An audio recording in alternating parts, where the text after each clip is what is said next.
right, man. We got some good stuff. We're gonna just try to go rapid fire through this stuff. Um, I'll let you take that second story, which is pretty amazing, man. When you sent that to me, that Yeah. was. It's just like, yeah, you don't ever think of something like that, but yeah, No, you like you said it, like there has to be a first for that's a everything, and first that for is everything. definitely Yeah. that's definitely it. So Some things you don't want to be first in. that's right. All right, well, I'll go ahead and play us in. We'll get the sucker going so we can try to get through as much of this craziness as we can tonight. All right, let's do it. Here we go. T minus 10, 9, 8, 7, 6, 5, 4, 3, 2, 1, 0, and liftoff.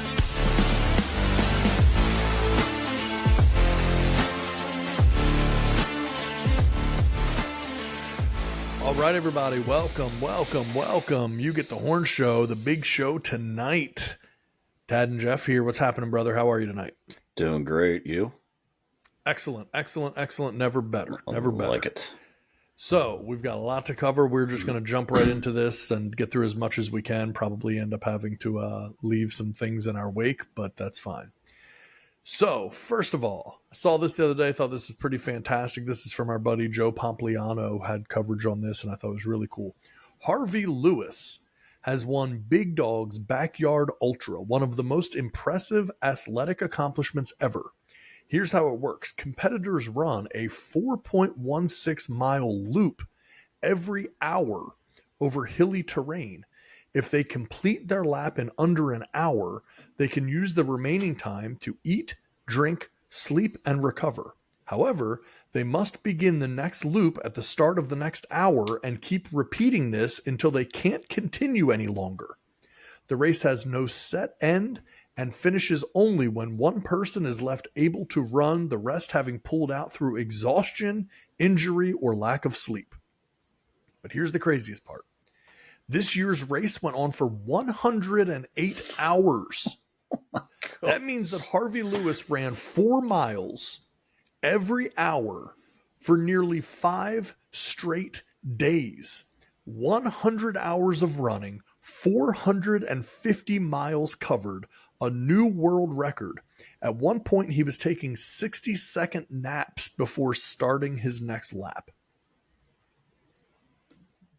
Is that insane or what? That's the most absolute insane thing I've ever seen.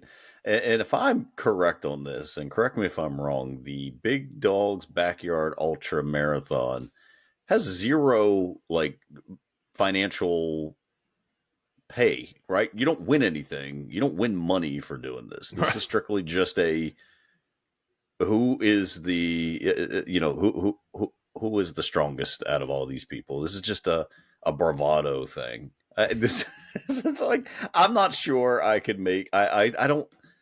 4.16 miles, and I've got to do that in an hour. I don't.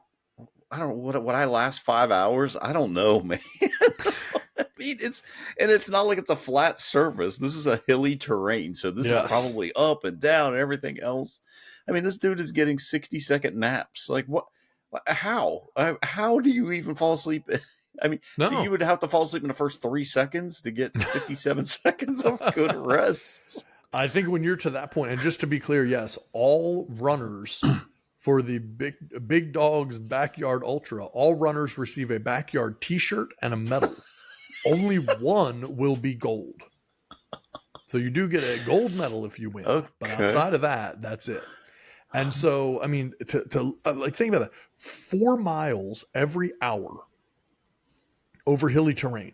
You're not going to be running 4-minute miles, right? There's just no way you're doing that, right? So even if you were running 4-minute miles, which you couldn't be doing, that's 16 minutes. Then you would get the rest of the 16 minutes to the end of the hour to be able to rest and recuperate and everything. But in reality, it's probably going to take you 8 to 10 minutes to be able to run those miles. And if you're running 8 to 10 minute miles, you're getting done in 40 minutes, 45 minutes, 35 minutes, somewhere in that range. So let's just say 40 minutes. That means you have 20 minutes left to rest, recuperate, recover, eat something, go to the bathroom, do anything you need to do in 20 minutes before you have to start running again. And to be able to do that for 108 straight hours is insane. Absolutely. And it's so funny. Insane. So I met a guy years back. He goes by the name of the Iron Cowboy. I don't know if you're familiar with the Iron Cowboy, but it's a very similar type of thing where he did the Ironman triathlon. And he would do, it was some obscene thing, like 40 Ironman triathlons in 40 days. And it was unbelievable. And it was the same type of thing. Like he would just like fall asleep. He was doing 50 Ironman triathlons in 50 consecutive days in 50 states. So he would have to time it and had his whole team and everything. And he would like try to rest in between, and he'd have to like jump out of the van sometimes, just start running at the start of the next one and go through it. I mean, it's just incredible. So the stamina, the work that these guys put into this stuff is just unbelievable. Now, Iron Cowboy is now a big time public speaker and motivational speaker, and has done all kinds of different things. He's broke a ton of world records and different things like that. But yeah, it's incredible. 50 triathlons in 50 days through all 50 states. But again, that's one triathlon a day, and then you have to immediately travel. This is just 108 straight hours. So it's a much shorter burst versus doing a triathlon, an Ironman triathlon every single day for a month and a half, almost 2 months. It's just insane to think about. It doesn't matter the weather. It doesn't matter if you're sick. It doesn't matter the blisters on your feet or anything else. Ugh. But it's the same type of thing for what we're seeing here with this backyard ultra. So I just thought that was absolutely unbelievable. 4 miles every hour for almost 5 straight days.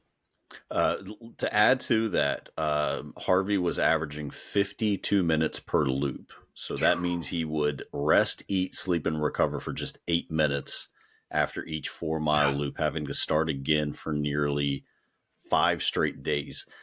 3 runners actually made it to loop 100. One dropped out after loop 103. And then, of course, the last one dropped out after loop 107.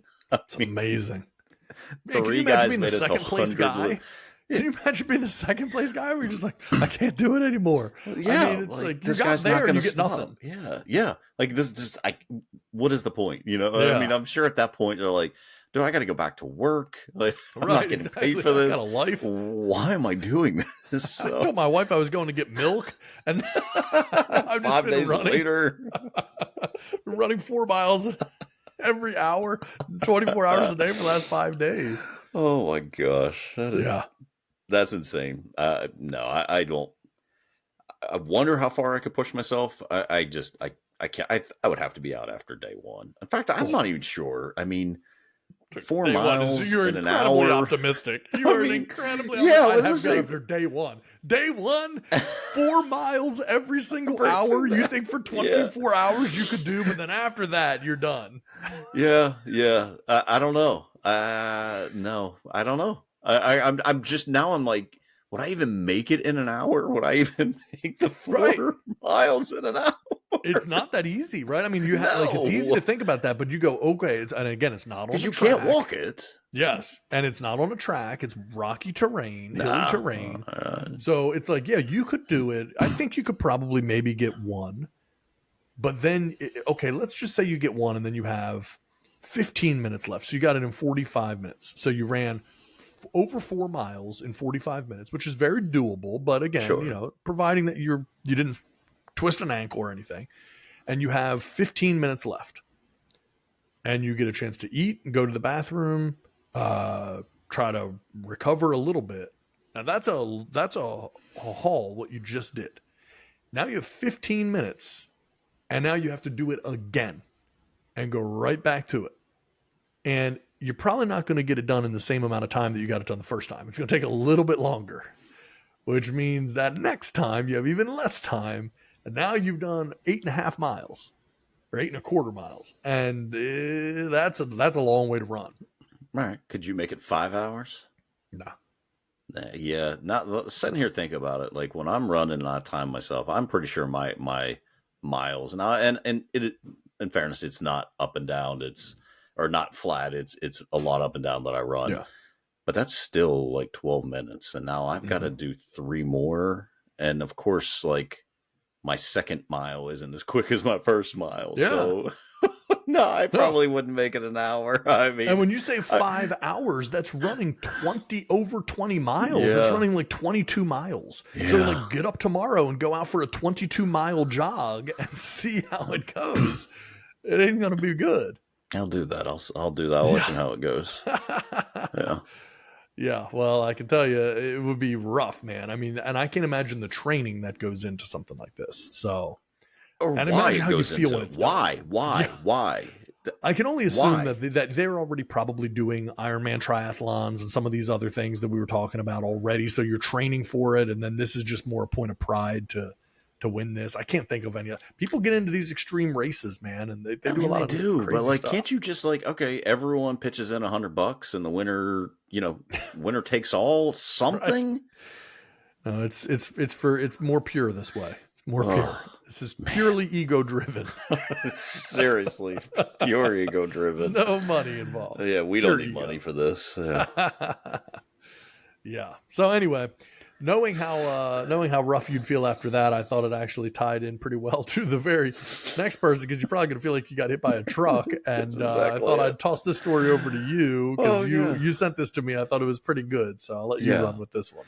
Well, we've said this before, but there has to be a first for everything, right? Someone has to be first person to do this, first person to do that. Always. I can remember when I was 16 years old, I helped open up a fast food restaurant, and I'll never forget, these 2 teenage girls came in and ordered, and they were like, "We're the first people to order," and that always stuck with me, like, there's always got to be a first. And that's something they'll always remember. They'll always remember, hey, you remember back in I don't know what it was, 96, when we went to the first, X restaurant and we were the first customers there. They'll always remember that. Some people, however, won't remember their firsts. Mary Ward is known as the first person to die in an automobile crash. In 1869, her cousins built a steam-powered car. On August 31st, 1869, Mary and her husband Henry were traveling in it. She was thrown from the car on a bend in the road in Parsonstown. She fell under its wheel and died almost instantly. A doctor who lived near the scene arrived within moments, found her cut, bruised, and bleeding from the ears. The fatal injury was a broken neck. It is believed that the grieving family destroyed the car after the crash. Now, first, she'll never know that she was the first. Yes. Yeah. Or maybe in real time she did. Maybe she was like, what is this? What's happening? This can't have ever been done before. You feel like a pioneer in that brief moment. You know what? As she's falling, she's like, well, this is a first. Yes. I would be remembered forever. Yeah. And they destroyed the car. There was a comment on this, and I got this from Morbid Knowledge on X. Someone said, I wonder how much that car would be worth right now if they hadn't destroyed it. Seriously. And I was like, well, that is a little morbid to think about, but seriously, how much would that car be worth? Yeah. It sounds like they just built it themselves. It wasn't even like, coming off the Ford line or anything. Right. It's just the car they built themselves. Yeah. Yeah. It's crazy, man. It happened in Ireland. And it's like, to think about that is just insane that, yeah. Yeah, but you're right. I mean, they say you always remember your first, but that may not be true. Sometimes that's not true. Yeah. So poor Mary Ward, the first person to ever die in an automobile accident, paved the way for hundreds of millions of people. That's right. That's right. So many more. Who would have known back then what car accidents would turn into? Like, I mean, back then I was like, oh, this is the first time it's ever happened. Surely this isn't going to happen nonstop all the time with lots of people dying, unfortunate, horrible, grisly deaths from it. Like, this is probably going to be a very rare one-off scenario. Yeah, one-off. Not at all. No, car crash is very, very common. Thanks, Mary Ward, for opening that Pandora's box. And getting us started. Mary. Yeah. Well, look, moving on from that, I have this one that I thought was very interesting. And look, the headline grabs you, and then you kind of go from there. Mihailo Tolotos died without ever setting eyes on a woman. Born in 1856, Mihailo Tolotos faced a tragic start to his life when his mother passed away a mere 4 hours after his birth. With no father or other family members coming forward, the young boy found himself abandoned on the steps of a monastery situated atop Mount Athos. Fortunately, the monastery took him in and became his new home. Due to the strict rules in place, Tolotos had limited interaction with the outside world and was never exposed to women, as they were prohibited from entering monasteries or setting foot on the mountain. Although male tourists were permitted, they primarily came to experience the monastic life or seek a life as monks themselves. Mihailo Tolotos lived his entire life in seclusion, shielded from the external world.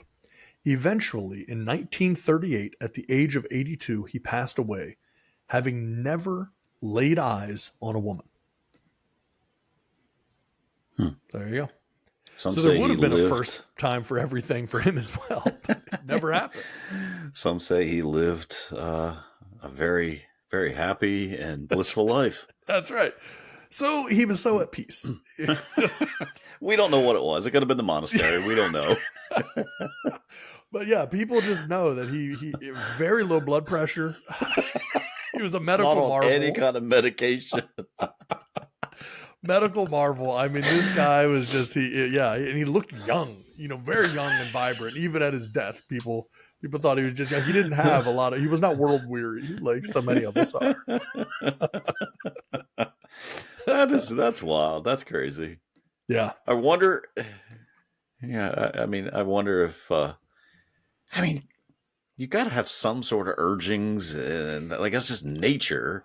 Yeah. And was he told about women? It wasn't like he didn't Right. know Do you anything even about know they women. exist? Right? Yeah. Right. Well, what is this? Yeah. Wow. Yeah, pretty crazy. Because that's the thing. It's like you think about it, like nowadays, obviously, even with priests and stuff like that, kind of like vows of celibacy, swearing off women, things. But it's not like they don't know they exist. Right. But this is a guy who 4 hours after he was born, his mother was dead. He got dropped off at the monastery, and then never, ever, ever. So there would be no reason for him to know. And how back then in the 1800s would they have even explained to him? They don't have pictures and video to be able to show him anything like, oh, well, this is what a woman is. It's like, there's only these dudes that I hang out with here. And, Right. and yeah, very, very crazy. We do joke about that. But honestly, like that guy never had to worry about his next meal. He never had to worry about paying a mortgage. Like, that doesn't sound awful. It doesn't sound like the worst life that this guy had. No. Could have been a lot worse. Yeah. I mean, based on where he started at, with his mother dying after he was born, 4 hours after he was born, and then being left on the doorstep of a monastery. I mean, that's not the ideal start. Sure. But then it did, it worked out okay for him in the grand scheme of things. And honestly, in the late 1800s in Greece, I mean, seriously, what was happening? Right. How much did you really miss? Sure. Other than the women. Other than the women. What else did you miss? Yeah. Another Shakespeare play? Come on. Right. Boring. So anyway, thought that one was pretty interesting. I also saw this, and this is going to be a little bit more video. I'm going to be able to describe this, but I saw this and I thought, because again, actually kind of a similar time frame as well. I'm going to describe and I'm going to show how problems were solved. They talk about it like back in my day, this is how we did things. Well, here's a way that some problems were solved in the 1800s. This is a mousetrap from 1862. And I assume you can see my screen here. I see it. This is a mousetrap from 1862. What you will observe them doing is essentially loading it like a musket. And it is pretty crazy. And again, this is a real thing. This is a mousetrap, 1862. They bring in a fake mouse. Uh-huh. You have mouse problems? Not anymore. You don't. Not anymore. You don't. You used to have mouse problems. You got mouse solutions now. Well, imagine that waking you up in the middle of the night. Oh my Got god! another one. Jeez.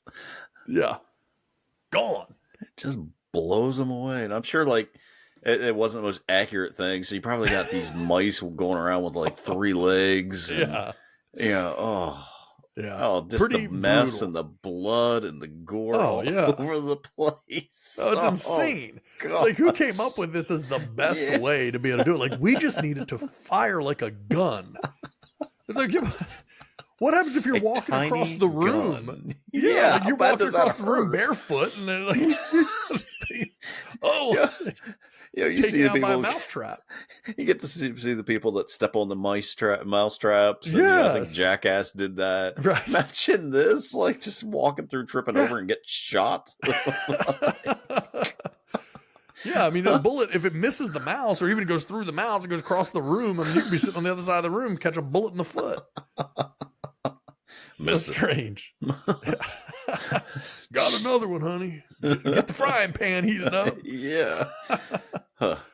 Yeah. Surprised that didn't catch on. Exactly. That didn't still around. Yeah. I mean, like sometimes you look at things, you just go, this is too elegant of a solution. It's too clean. Like, let's just put some cheese in. Let's have a different way of being able to do this because, I mean, whoever thought of like, let's just make it into a tiny gun that goes off when the mouse gets near it. Not the easiest way. And honestly, could not have been that cheap either. That seems like it would have to be a pretty expensive mousetrap. I don't think so, too. Jeez. Yeah, pretty crazy. And then I saw this story the other day. A mother in Italy has won a lawsuit against her 2 sons to have them removed from her home. Her sons are 40 and 42. She called them parasites in court. Oh my God. So yes, here are the details. A mother's love does have its limits, it seems, at least for a 75-year-old woman in the northern Italian city of Pavia, who won a court order after suing to have her sons, aged 40 and 42, removed from her house. The 2 sons, described in court papers by their mother as parasites, had been living in the family apartment without contributing financially or helping around the house, according to the complaint filed by the woman.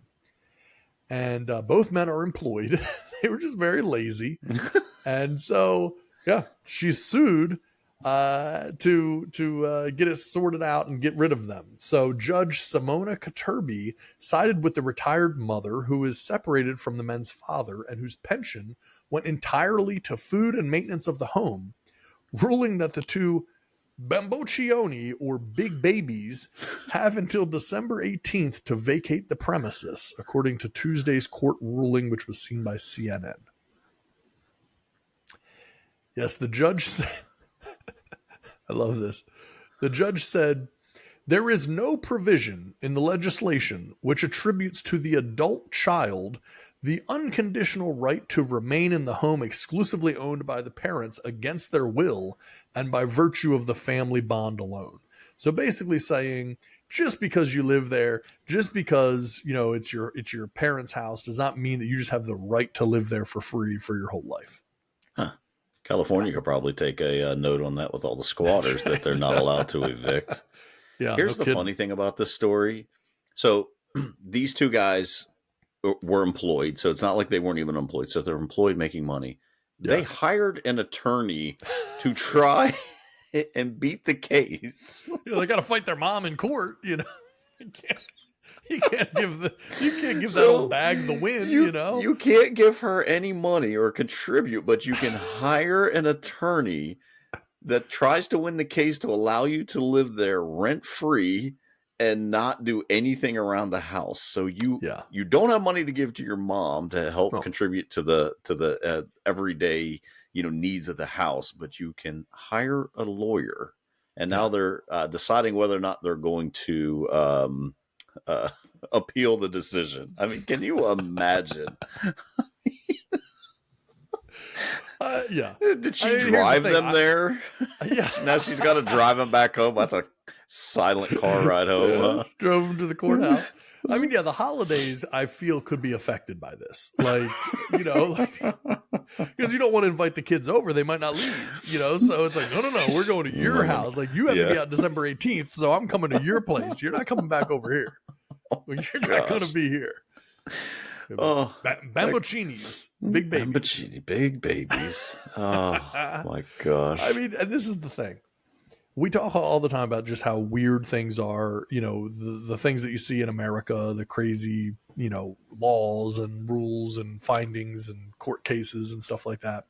We talked last week about, Sean Penn being in prison with the Night Stalker, Richard Ramirez. You have all these crazy things that happen. Right?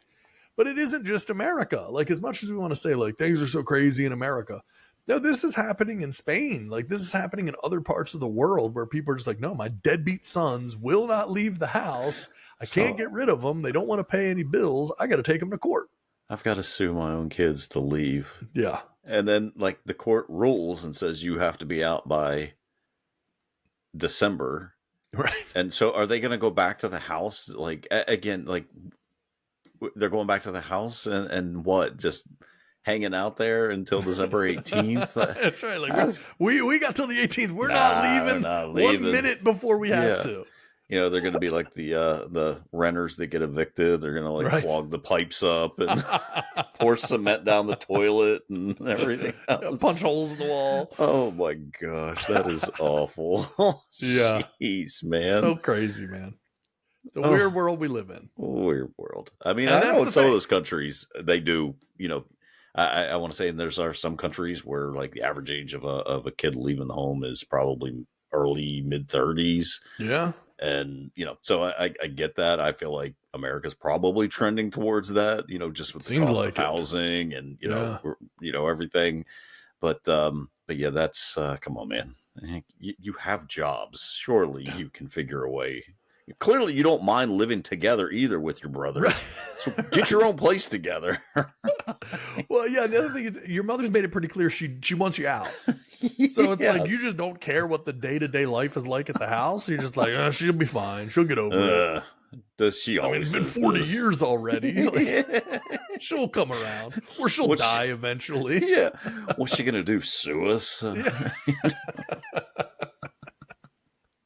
Yeah. Well, you never know. Yeah, that's what she'll do. That's what very litigious. Turns out that old battle axe is very litigious. She'll go right after you. Jeez. All right. So moving on, I have this one here. Now, this I thought was very interesting. This is a little bit of an ethics dilemma. I want to put you on the spot. And in fact, this has led to ethics conversations all around the world. So in World War I, British soldier Henry Tandy encountered a wounded German soldier in the Battle of Marcoing in 1918, but decided not to shoot him, sparing the man's life. That German soldier who was spared was Adolf Hitler. Years later, during World War II, Hitler recognized Tandy from a newspaper photograph as the man who spared him. The account became known when Hitler, then the Chancellor of Germany, told the story to British Prime Minister Neville Chamberlain during their meeting in 1938. Hitler even had a painting of Tandy displayed in his office, underlining the improbable crossroads of their lives.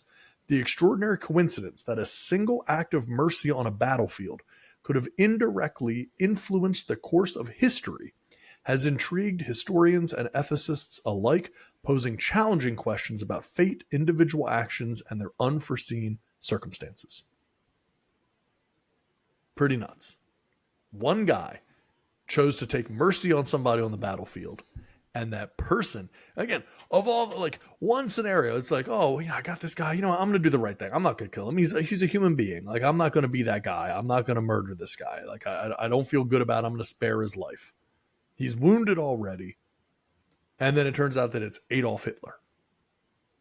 And so you're also probably thinking about the time, like, look, I don't want to, anyone to hear about this. If I killed this guy, he's already wounded. Like, I don't want it to be a black mark on me for having killed a wounded guy. And instead, now you're known as the guy who allowed Hitler to live. And so I think you're damned if you do, damned if you don't. But yeah, I thought that was a really interesting situation. That Hitler wounded on the battlefield, could have been killed before anything ever happened, but somebody let him live. Okay. Yeah, that's crazy. I'm calling BS on the story. There's no chance this story could possibly be true. He has a picture. He has a painting of the guy. Like does he have a photogenic? Like it wasn't like taking pictures of each other on the battlefield in World War One. Well, nobody said that the picture was accurate. It could have just been. Well, it says so. I mean, I'm looking at the picture here. Like it's pretty detailed picture. So, I think probably more to the point is, I think for the story, we're probably talking about an ethics thing. I would have a hard time believing this to be a true story. Like, how would you know that you wounded Adolf Hitler on the battlefield? And then all these years later, he's got a painting of you and everything else. Yeah, I mean, I guess that's the bigger point is that he didn't know it. Hitler was the one telling people that it had happened. And he apparently just remembered. It is disputed somewhat. But I mean, even if you look up Henry Tandy's Wikipedia page, because he has his own Wikipedia page, this guy's a very decorated soldier. Adolf Hitler and Tandy allegedly encountered each other at the French village of Marcoing. The story is set on the 28th of December, 1918, while Tandy was serving with the 5th Duke of Wellington's regiment. It relates that a weary German soldier wandered into Tandy's line of fire. The enemy was wounded and did not appear to have a weapon. Tandy chose not to shoot. The German soldier saw him lower his rifle and nodded his thanks before wandering off. That soldier was supposedly Adolf Hitler. And then, yeah, I mean, obviously there are various versions, but essentially the Hitler saw the newspaper report about Tandy being awarded some sort of Medal of Honor and recognized him and then clipped the article. So the painting came from the picture that he had gotten from the newspaper. That really good newspaper picture they took. That's right. So, okay. So even if it's not, let's just say it's true, not true. I like. There's nothing like there's not really a moral dilemma there, is there? I mean, you chose to do the right thing, and and now, had you known that was Hitler, would you have changed it? Would you have altered the course of history if you had the opportunity? Probably. But I mean, as a moral thing, I mean, you don't shoot unarmed people. Like there at least was some class back in the day when we were having these wars. So, I wouldn't put anything on Tandy of like, oh my God, you moron. Why wouldn't you shoot an unarmed person? Right. You know? Yeah. But that's crazy. I mean, I hope the story's true, because that's just crazy. I mean, really think about that, the impact of that decision. Because really, like, you don't know, right? There's no way you know. I mean, you shoot someone, you don't shoot someone, you help an old lady across the street, you don't help the old lady across the street. Like, there's a million different things, right? The way that things are connected, the butterfly effect, if you will, like you just never, ever know. And so, in some ways, if this story were completely true, I mean, Henry Tandy ends up being indirectly responsible for the death of 6 million people because he didn't kill one.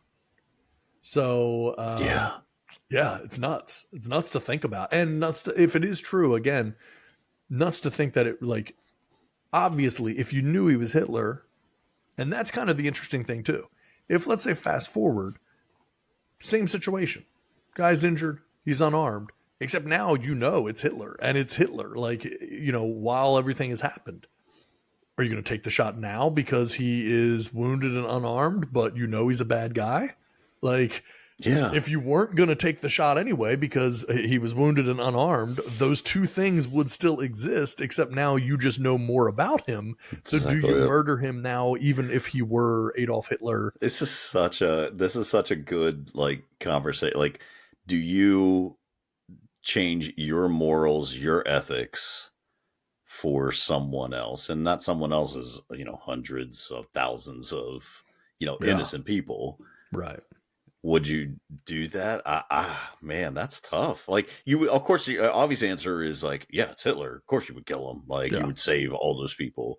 But when it came down to it, would you be the person that could actually pull the trigger on that? And knowing like, okay, this guy is, let's just say he's at his age. Well, I don't know. I'm assuming probably at that point Hitler's in his 20s. So you're shooting, a 20-year-old unarmed man who's already been wounded. Knowing like this is Hitler, but hey, could we do something else to change this? Change Right. him.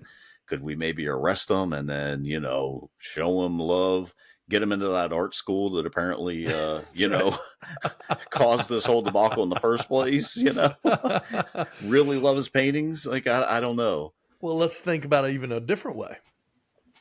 What if this is Hitler after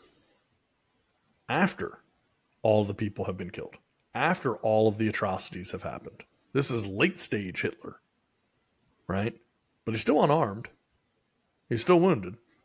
You can kill him. Do you kill him because he killed so many other people? Because technically he's still unarmed and he's still wounded, right? So it's like, where's the line? Morally, do you feel like, oh, I'll murder him because I know he's murdered lots of people already, so it's okay if I murder him? Or are the rules the same? I don't care if he killed 6 million people or nobody at all. If he's wounded and unarmed, I'm not going to kill him. Yeah. I mean, I don't think I could. I don't think I could pull the trigger on him.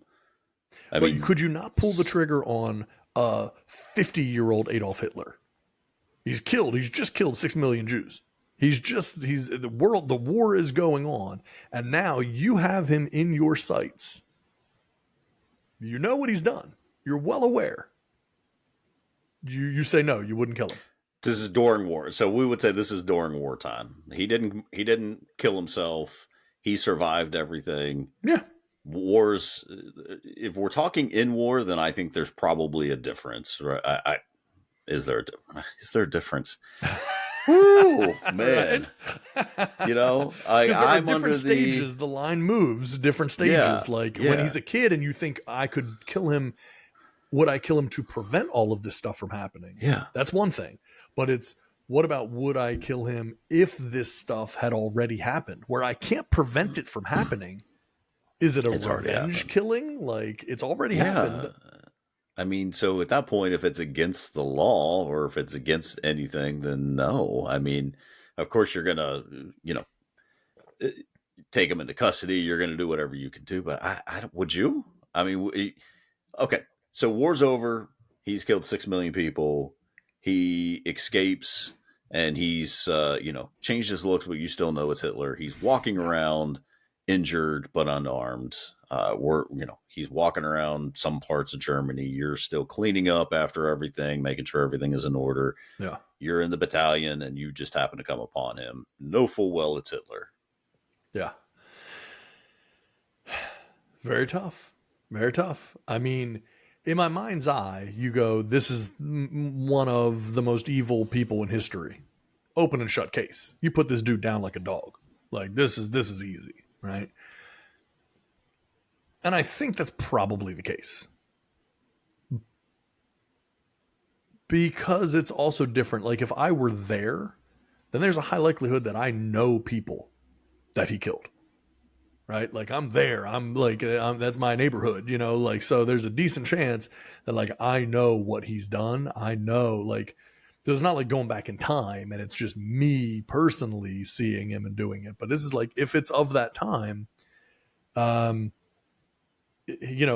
where the line gets blurred a little bit. But I would lean toward thinking that almost at any phase, I probably side with, killing Hitler. Like, I mean, I think I'm more on that side of things, right? And I say that because, like, if it's the preventative phase where it's like, this is young Hitler, but I can see into the future and I know what he's going to do, it's like, would I shoot an unarmed man? Well, okay, yeah, you don't need to love that idea, but if it's the greater good and it is saving 6 million people's lives and families and and all of these things, yeah, I could probably sleep okay at night. If you can't prevent it and it's already happened, that is a little bit more interesting there, in my opinion, only because it's already happened. You can't stop it. So this is purely just to say, it's just getting even, right? It's just revenge, basically. But I also understand the argument for that, and I think lots of people would still want to take the shot if they could. Yeah, but then that's too easy of an out. I mean, the way he went out was too easy of an out. True.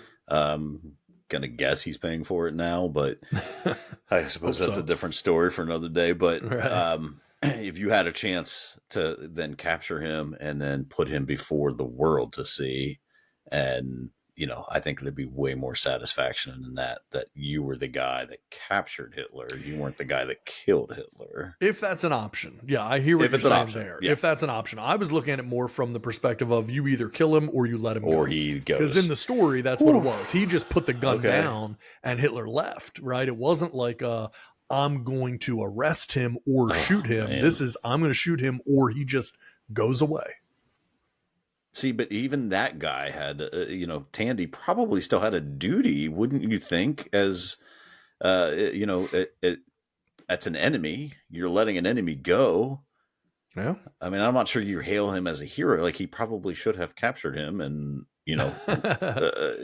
but instead he let him go. So, would I let him? Now, that's a different question. I don't think I was thinking on that level. Yeah. You have the opportunity. Oh, man. Yeah, it's either kill him or let him go. Or let him go. There's no in between at this point. There's no knocking him out and dragging him out for the world to see. It's nothing like that. There's Hitler. Yeah, see, it's not easy.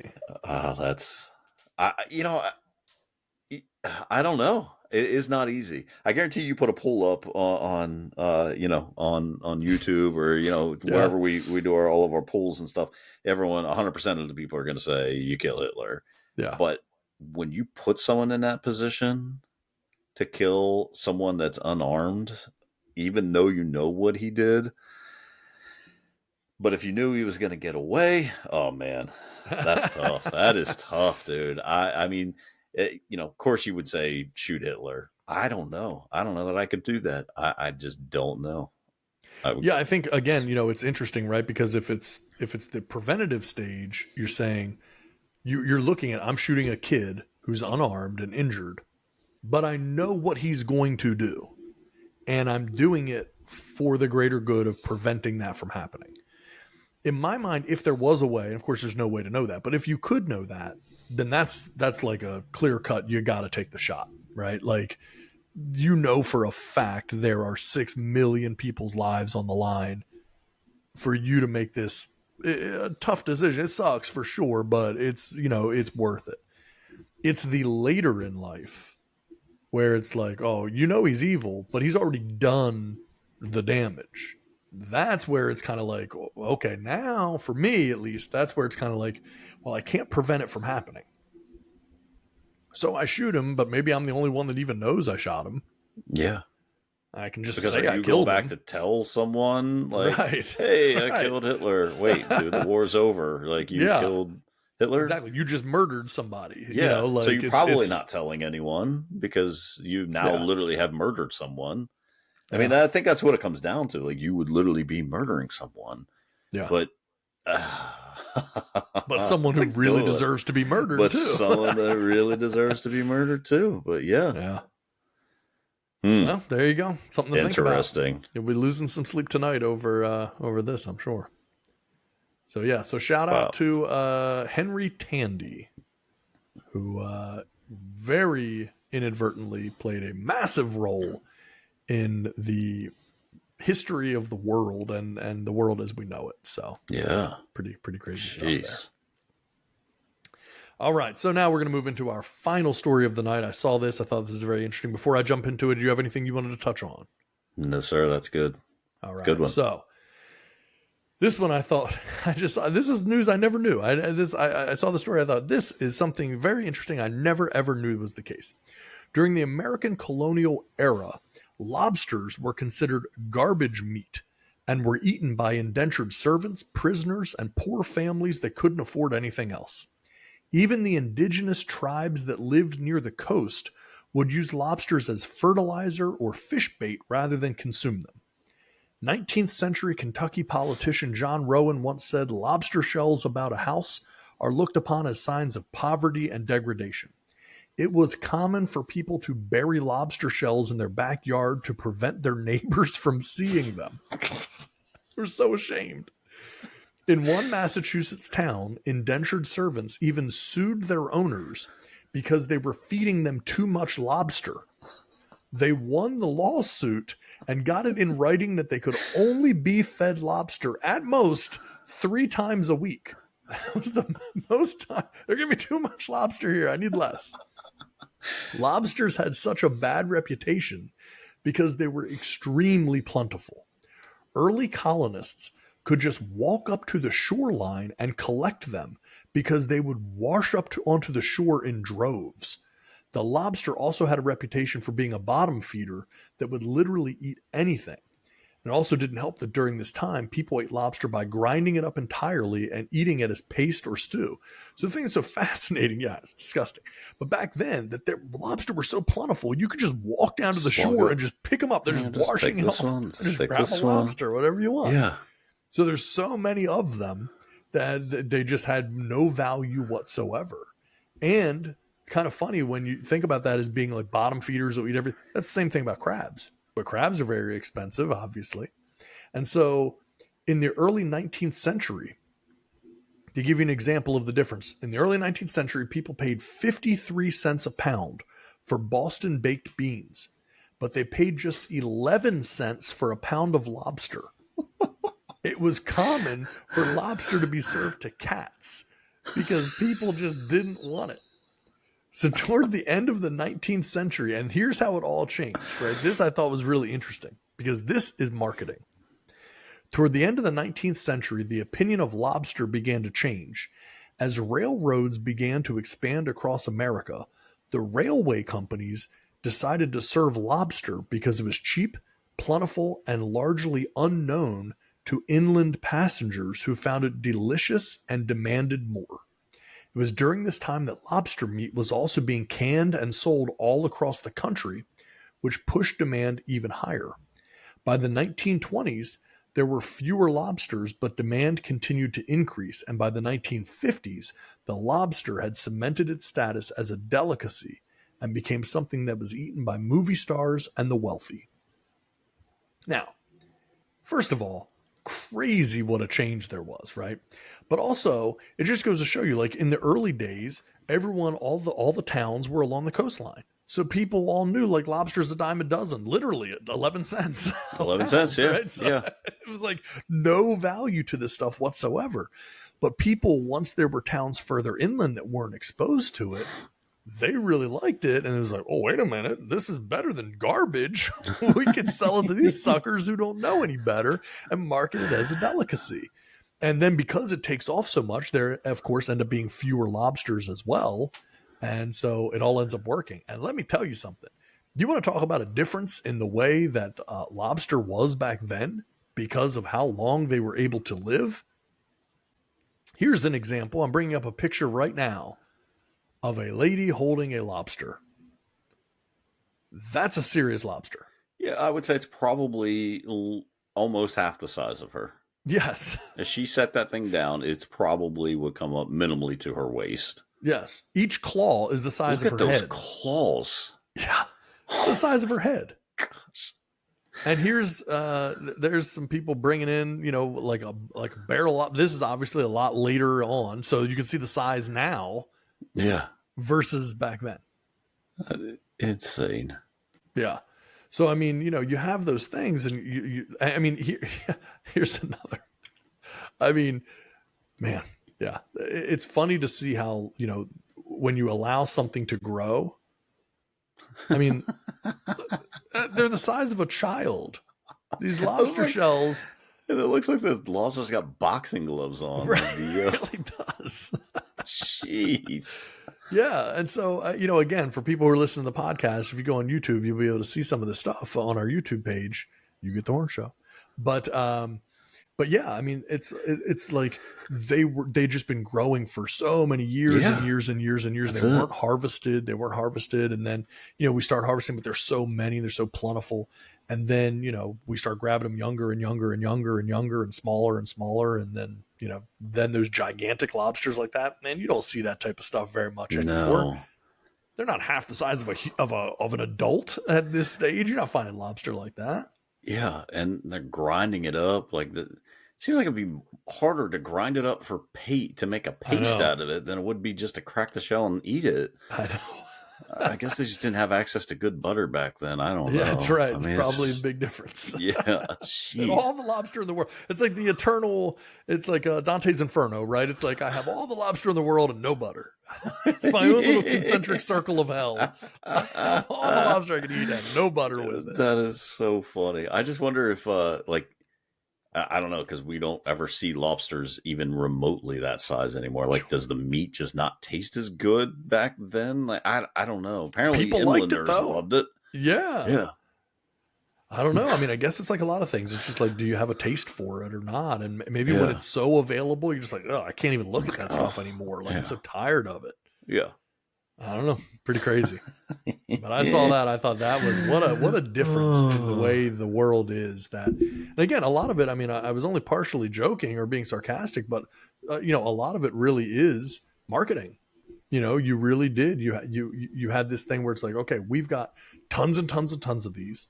They're of no value here, but inland they can't get them. So what can we do as far as, like finding a way to be able to sell them to people? Well, if people can't get them, then they become pretty interesting. So Yeah. Pretty crazy stuff. Oh my gosh. Anyway, I think that's everything we've got for tonight. Any last words from you before we wrap this sucker up? That's it. Stay safe. Trick-or-treating's coming up tomorrow. Check your kids' candy. You never know when someone might mistakenly or purposely, put Delta 8 candies in there because, people really love to fake kids out by spending hundreds of dollars. Is that a thing that has happened? No, it was last story? year. Yeah, it was last year. It was like a news story, and it was like, these gummies look just like the real ones. People were like, do you know how much money people spent on this? They are not tricking kids and giving out. And then meanwhile, I was like, I'm going to give it to the kid, but I don't even see the kid's reaction. I'm not going to see the kid eating it 2 days later to know what happened. Right. Weird. So, yeah. But just stay safe. Watch the kids out there. That's true. Yeah, of course, by the time people hear this, Halloween will already be over. So hopefully, this haven't ran over any children. This is not dissimilar from the Hitler conversation we just had. See, so there we go. We're looking ahead to Halloween, but by the time people hear it, it will have already happened. So already happened. Yeah. So hopefully you weren't preemptively hoping that you're all safe, and we won't find out until later. Yeah. So back to the future scenario. Yeah, and then we'll be stuck here with the conundrum of like, should we have told them earlier? That's right. What could we have done? Did they need to know not to run over innocent children? What have we done? I knew we should have told them in the September episode, but we just didn't do it. Well, the blood's on our hands now. Yeah, how do you do? Us and William Tandy. That's right. All right. Well, that's it for us tonight. Again, thank you, as always, to our global audience. Check us out on all the various platforms that we are on, X or Twitter at Get the Horn Show. Of course, we are on YouTube at You Get the Horn Show. Lots of video, and of course, Spotify, Apple Podcasts, and everywhere else. So check us out. Make sure to like, subscribe, and of course, comment to let us know what you think. And otherwise, have a great night, everybody. Enjoy. See ya.